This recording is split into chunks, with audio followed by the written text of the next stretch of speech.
Okay, got a few minor updates. Um, yeah, so when I was going through and adding all of the grab offsets for Eddie for all the characters, I realized that one grab offset that I never really handled was the grab offsets for the three heroes, actually fighting themselves.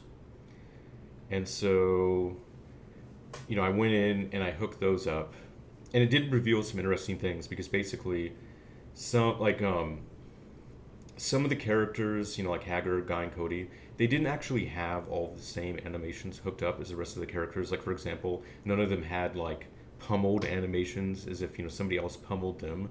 And because I added like a pummel move to Eddie, when doing his behavior, I wanted him to be able to pummel you when you fought him as a boss. And so that's been hooked up too. And so now in the endless stages, you can actually fight, Guy, Hagar, and Cody. They're just some of the random enemies that can show up there. So yeah, and I mean really doing the grab offsets is actually quite a bit of work just because you pretty much have to um, you know like find good offsets for all the different variations, like the pile driver, the throws, and the melee grab attacks. So of course none of them are spawning now. I need to box some more people up. But yeah, so there's like a gray palette basically for the three heroes, and that's the palette used like when they show up as enemies to beat up. It kind of makes them distinctive enough where you can kind of tell like it isn't one of the people playing.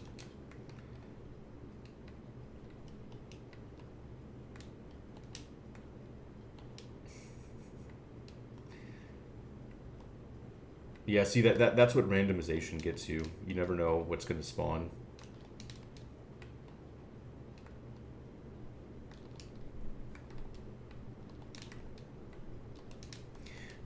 And so, the other thing too that that I was I worked on is that there was kind of like a little there's a Hagar. So yeah, so you can see Hagar pile driving himself for what that's worth. Um,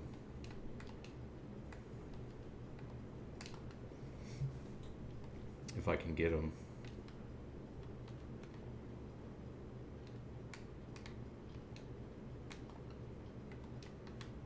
There we go. Oh, oh, you motherfucker.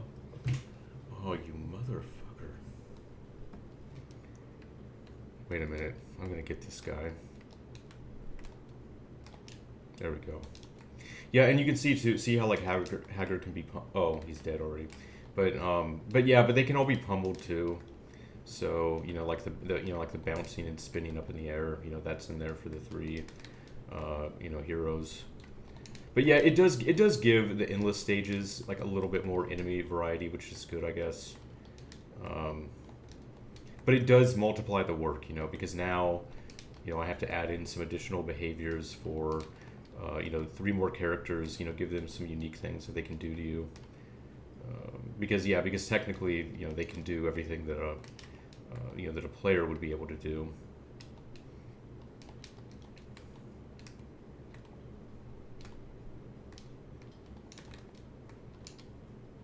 Here we go. See, I can. Well, if I don't kill him. There you go. So you can pummel them. Okay, so in any case, so the Easter egg thing that I always wanted to do, and I kind of put off just because it was a lot of work for, almost nothing. But so in this game, it has the concept of carrying over weapons. So like when you're fighting, Sodom, for example, you can pick up his swords, And so the interesting thing about Sodom swords, that are different than just like normal swords that drop in the game, is that you notice there, see there how it doesn't have a life bar, and it doesn't have a life bar because his swords are indestructible, and basically, like the little secret I added was that if you manage to beat the game, while carrying one of his swords, or both of his swords, all the way, to the end of the game. There's a little Easter egg for it, so I can just jump to the level to show that, but.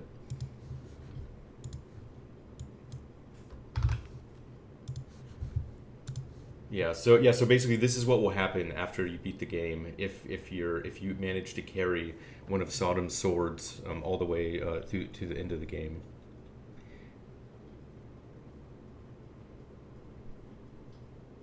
Yeah, so there you go. There's a 21-9 Street Fighter Alpha Sodom stage.